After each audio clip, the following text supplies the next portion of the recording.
The palace fell into complete darkness. A cold wind swept through the grand hall, snuffing out every flame. Gasps filled the room as fear spread like wildfire.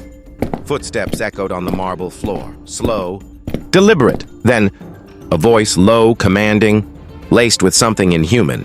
"You took everything from me. You made me the monster I am today. Now you will face the wrath of Kwame." A flicker of golden light pulsed beneath Kwame's cloak. The markings on his skin glowed faintly, their ancient power awakening once more. The queen breath hitched, but she did not step back. Instead, she raised her chin, her voice steady. "You return with tricks and shadows?" A coward's game. Before she could take another breath, the torches reignited, but their flames burned green, unnatural, eerie. The courtiers stepped away. The new king ran away with fear in his eyes. The guards drew their weapons, their hands trembling.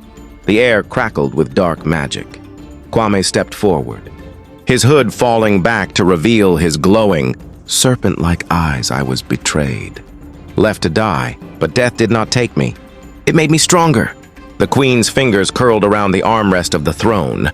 She glanced at the king running away. The priest lifted his staff, whispering ancient incantations. The walls trembled, and the golden statues of the palace seemed to shudder. But Kwame, he only smiled. "You think your spells can stop me?" For the markings on his skin blazed, the glow spreading up his arms. His fingers curled, and the very ground beneath their feet began to crack. Queen, whispering, "Impossible." The palace was no longer hers to control.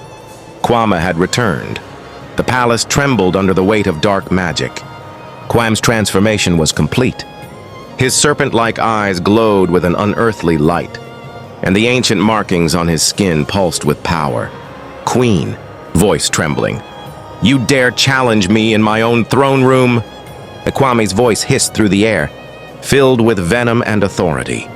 "Your kingdom is built on betrayal and blood. Now feel the bite of the serpent's wrath." With a swift motion, Kwame extended his arm, and dark tendrils of energy shot forth, wrapping around the guards, rendering them powerless. The courtiers watched in horror, their faces pale with fear. Queen desperately said, "Seize him!" But no one moved. The power emanating from Kwame was overwhelming, a force beyond mortal comprehension. Kwame said with a heavy voice, "This palace, this throne, they will perish tonight." The queen's facade of confidence cracked, her eyes darting for an escape. "Queen, what do you want, Kwame?"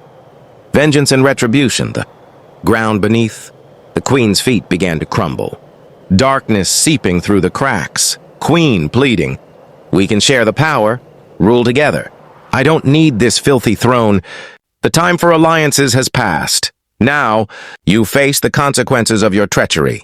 With a final agonized scream, the queen was swallowed by the darkness, leaving nothing